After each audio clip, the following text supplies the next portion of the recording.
হাত তুলে দোয়া এবং রাসূল সাল্লাল্লাহু আলাইহি ওয়াসাল্লাম কোন কোন জায়গায় হাত তুলে দোয়া করেছেন এই বিষয়গুলো নিয়ে কথা বলবো।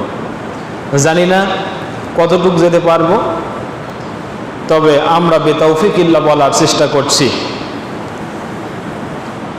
সম্মানিত উপস্থিতি, একজন ইমানদার মুসলিম সর্বোপরি যারা আল্লাহর বান্দা, সদা সর্বদাই তারা আল্লাহকে ডাকবে। আল্লাহ তাআলা কোনো সময় বেঁধে দেন নাই, কোনো পরিস্থিতি বেঁধে দেন নাই, সর্বদাই আল্লাহর সাথে বান্দার হৃদয় কানেক্টেড থাকবে। এবং আল্লাহ বলছেন, বান্দা যখনই তুমি আমাকে ডাকবা তখনই পাবা।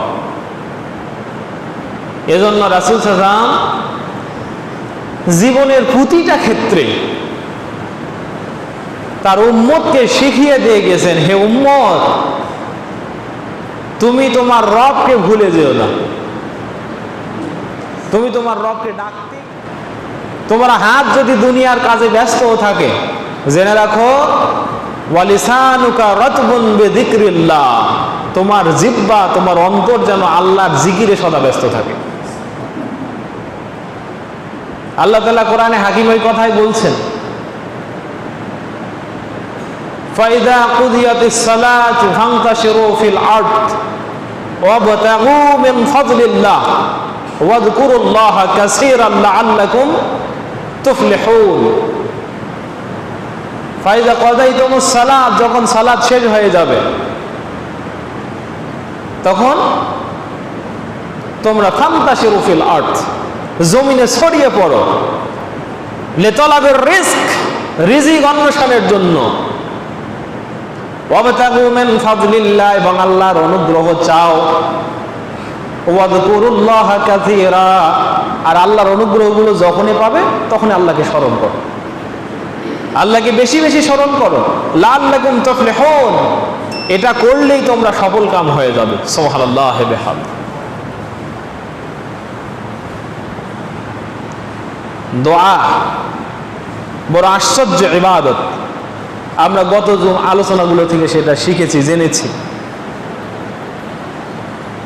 পৃথিবীর প্রথম মানব বলেন তো নাম কি? আমাদের আদি পিতা মাতা হযরত আদম, এবং সেখান থেকে হাওয়া আলাইহিস সালাতু ওয়াস সালাম। তেনারা জান্নাতে ভুল করছিলেন, মনে আছে না? ভুল করেন নাই? ফালাম্মা যাকাশ শাজারাতা, যখন ওই গাছের পাতা খাইলেন, বাদাত লাহুমা সাওআতাহুমা, তাদের জান্নাতি পোশাকগুলো খুলে গেল, শরীর যে আবরণ ছিল সেটা খুলে গেল। ওয়া তাফিকা ইয়াকসিফানি মিন ওয়ারাকিল জান্নাহ, জান্নাতের পাতা দিয়ে এবার নিজেরাই গুপ্তাঙ্গগুলো ঢাকার চেষ্টা করছে। আল্লাহ বলছে, আলাম আনহাকুম আন তিলকুমাশ শাজারা, আমি কি তোমাদেরকে বারণ করে নাই ওই গাছের কাছে যেও না? ফাতাকুনা মিনাজ জালিমিন, তাহলে তোমরা জালিম হয়ে যাবে। জালিম মানে কি? অন্যের প্রতি অত্যাচার করছে জান্নাত থেকে আদম হাওয়া? না, নিজের নফসের প্রতি জুলুম করবে তোমরা। যে স্বকীয়তা দিয়ে আমি তোমাদেরকে সৃষ্টি করেছি সেই স্বকীয়তা তোমরা হারিয়ে ফেলবে। আদম আলাইহিস সালাম আল্লাহকে বলে, আল্লাহ ভুল করেছে, এবার উপায় কি? কেমনে ক্ষমা পাবো? রাব্বুল আলামিন শিখিয়ে দিলেন, আদম পড়ো, রব্বানা যালামনা আনফুসানা ওয়া ইল্লাম তাগফির লানা ওয়া তারহামনা লানাকুনান্না মিনাল খাসিরিন। পৃথিবীর শ্রেষ্ঠ দোয়া। আল্লাহ নিজেই শিক্ষা দিলেন, বান্দা যখন ভুল করবে, তোমার ভুল হয়ে যাবে, পাপ হয়ে যাবে। এক পর্যায়ে যদি এমন মনে হয় রব্বুল আলামিন জীবনটা শেষ করে দিলাম, তোমার কাছে ক্ষমা চাই বান্দারে, তুমি বড় রব্বানা, হে আমার রব যালামনা, আমি জুলুম করেছি, আনফুসানা, আমার নফসের উপরে, ওয়া ইল্লাম তাগফির লানা, তুমি যদি আমাদেরকে ক্ষমা না করো, আমাকে ক্ষমা না করো, ওয়া তারহামনা, আমার প্রতি যদি রহম না করো, লানাকুনান্না মিনাল খাসিরিন, তাহলে আমি ক্ষতিগ্রস্তদের অন্তর্ভুক্ত হয়ে যাব। কি হয়ে গেছি? তাহলে আমি ক্ষতিগ্রস্তদের অন্তর্ভুক্ত। এটা তো পৃথিবীর শ্রেষ্ঠ দোয়া। এজন্য বান্দা যখনই ভুল করবে তখনই আসমানের দিকে মাথা তুলে বলবে, আস্তাগফিরুল্লাহ আল আযীম আল্লাযী লা হাওলা ওয়ালা কুওয়াতা ইল্লা বিল্লাহ ও আল্লাহ তুমি মহান, তোমার শক্তি সবচেয়ে বড় শক্তি, পৃথিবীতে আর কোনো শক্তি নাই, রব্বুল আলামিন তোমার কাছে ক্ষমা চাই।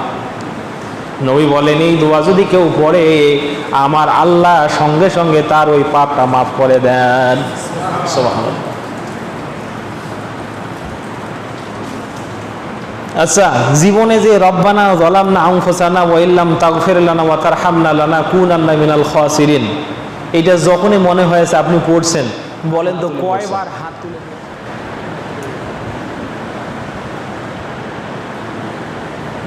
আপনি যে ইস্তেগফার করেন আল্লাহর কাছে,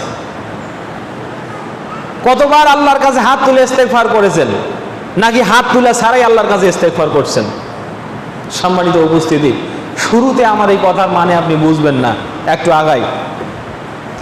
জীবনের হাজত আছে না নাই, প্রয়োজন আছে না, সব কিছু আল্লাহ তাআলা রেডি করে রাখছেন, বান্দা প্রয়োজন সাপেক্ষে আল্লাহর কাছে চেয়ে নেবে। আর আল্লাহ হলেন এমন রব, বান্দা আল্লাহর কাছে চাক আর না চাক, কিছু প্রয়োজন আল্লাহ এমনি পূরণ করে দেবেন।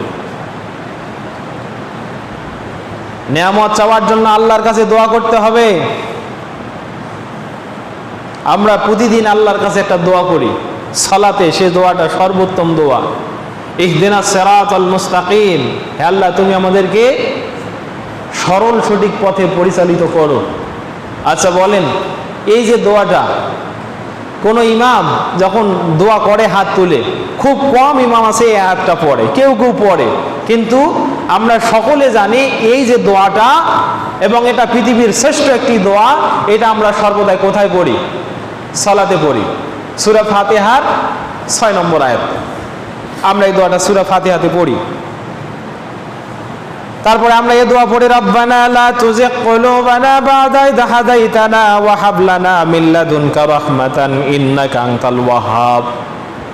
আমরা এটা পড়ি বারবার, রব্বানা, হে আমাদের রব, লা তুজিগ কুলুবানা, তুমি আমাদের অন্তরগুলোকে বাঁকা করে দিও না, অথবা আমাদের অন্তরগুলোকে ফিরিয়ে দিও না ওই দিকে, বা'দা ইয হাদাইতানা, পূর্বে আমরা অন্যায় ছিলাম, কুফরিতে ছিলাম, জুলুমে ছিলাম, জুলুম থেকে একবার যখন আমাদেরকে বের করেছো আল্লাহ, তোমার কাছে ফরিয়াদ জানাই, ওই জুলুমে আমাদেরকে আর তুমি ঢুকাইয়া দিও না, আমাদেরকে ওই দিকে ফিরিয়ে দিও না। ওয়া তারহামনা, তারপরে মিন লাদুনকা রাহমা, তোমার পক্ষ থেকে তুমি আমাদেরকে রহমত দাও, ইন্নাকা আনতাল ওয়াহ্হাব, আল্লাহ তুমি তো সর্বোত্তম দাতা। এই যে দোয়াগুলো, এটা হেদায়েত চাওয়ার দোয়া, আমরা আল্লাহর কাছে হেদায়েত চাই। হযরত আব্দুল্লাহ বিন মাসউদ রাদিয়াল্লাহু তাআলা আনহু তিনি বলছেন, আন্নান নবী সাল্লাল্লাহু আলাইহি সাল্লাম কানা ইয়াকুলু, রাসূল সাল্লাম সিরাসুরে তো এই কথা বলতেন, আল্লাহুম্মা ইন্নী আসআলুকাল হুদা ওয়াত তুকা ওয়াল আফাফা ওয়াল গিনা, হে আল্লাহ আমি তোমার কাছে চারটা জিনিস চাই, আল্লাহ তোমার কাছে আমি হেদায়েত চাই, ওয়াত তুকা, তোমাকে ভয় করার মানসিকতা চাই, ওয়াল আফাফা, আমি অমুখাপেক্ষিতা চাই, মানে আমি যেন কারো প্রতি নির্ভরশীল হয়ে না থাকি, ওয়াল গিনা, এবং সম্পদের প্রাচুর্যতা চাই, কারো কাছে যেন আমার হাত পাততে না হয়। এ দোয়া রাসূল সাল্লাল্লাহু আলাইহি ওয়াসাল্লাম সচরাচর এমনিতে বলতেন, বারবার পড়তেন, বারবার পড়তেন। যখন আরবি কোনো ফেলের পূর্বে কানা শব্দটা আসে, তখন সেটা অভ্যাসগত অর্থ দেয়। কথা বুঝেন, অভ্যাসগত অর্থ, মানে রাসূল সাল্লাল্লাহু আলাইহি ওয়াসাল্লামের অভ্যাসই ছিল, তিনি বারবার এই দোয়া আল্লাহর কাছে করতেই থাকতেন। কি দোয়া বলেন তো, বলেন আমার সাথে, আল্লাহুম্মা ইন্না আসআলুকাল হুদা ওয়াত তুকা ওয়াল আফাফা ওয়াল গিনা। কয়জনের মুখস্থ আছে? সম্মানিত উপস্থিতি, এ তো গেল হেদায়েত চাচ্ছি আল্লাহর কাছে। আপনি আল্লাহর কাছে বলেন, আল্লাহুম্মা আকফিনি বিহালালিক আন হারামিক ওয়াগনিনি বিফাদলিক আম্মান সিওয়া। হে আল্লাহ, তুমি আমাকে হালাল দিয়ে পরিপূর্ণ করে দাও, হারাম থেকে তুমি আমাকে দূরে রাখো, তোমার পক্ষ থেকে অনুগ্রহ দিয়ে আমাকে কৃতজ্ঞ করো। সম্মানিত উপস্থিতি, এই দোয়াগুলো আপনি চলতে চলতে, হাঁটতে হাঁটতে, উঠতে উঠতে, বসতে বসতে, জমিনে যখন আপনি নিজের কাজ করছেন তখনও করবেন। কোন দোয়ার মধ্যে শুরুতে এই কথা লেখা নাই যে আল্লাহ রাসূল সাল্লাল্লাহু আলাইহি ওয়াসাল্লাম এই দোয়াগুলো হাত তুলে এভাবে করছেন।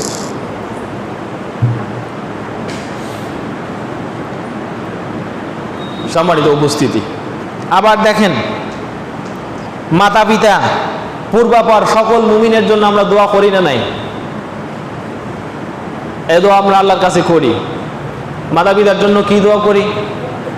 আল্লাহুম্মা রাব্বিরহামহুমা কামা রাব্বায়ানি সাগীরা। দোয়া যে আপনার জীবনের জন্য প্রয়োজন, আমি প্রাথমিকভাবে সেটা বোঝাচ্ছি। আপনি এটার জন্য দোয়া করেন। আবার আমরা কিছু জমা দোয়া করি যে আল্লাহ, পৃথিবীর যত মুমিন মুমিনা, ইমানদার, মুসলিম মুসলিমা, সোহাদা, সালিহিন, সিদ্দিকিন, নবী, আম্বিয়া, সকলকে তুমি ক্ষমা করো, সকলের মর্যাদা বৃদ্ধি করো। এই সমস্ত দোয়া করি না? দেখেন আল্লাহ রাব্বুল আলামিন কত সুন্দর করে বলছেন, রব্বানা ইগফির লানা ওয়া লিইখওয়ানিনা আল্লাযীনা সাবাকুনা বিল ঈমান ওয়া লা তাজআল ফী কুলুবিনা গিল্লাল লিল্লাযীনা আমানু রব্বানা ইন্নাকা রাউফুর রহিম। হে আল্লাহ, ইগফির লানা, আমাদেরকে ক্ষমা করে দেন, ওয়া লিইখওয়ানিনা আল্লাযীনা সাবাকুনা বিল ঈমান, এবং আমাদের পূর্বে যে ভাইরা পৃথিবী থেকে চলে গেছে ঈমান নিয়ে, তাদেরকেও ক্ষমা করে দেন। দোয়া পাওয়ার পূর্ব শর্ত হলো ঈমানদার হওয়া। দেখেন, কারো ভিতরে যদি ঈমান না থাকে, আপনি আমি যতই দোয়া করি না কেন, এবং সে আমাদের যতই নিকটবর্তী নিকটাত্মীয় হোক না কেন, আমাদের দোয়া তার কাছে যাবে না। এজন্য সর্বাগ্রে যাচাই করতে হবে আমি মুসলিম, আমার ভিতরে ঈমান আছে কিনা। ঈমান হচ্ছে দোয়া পাওয়ার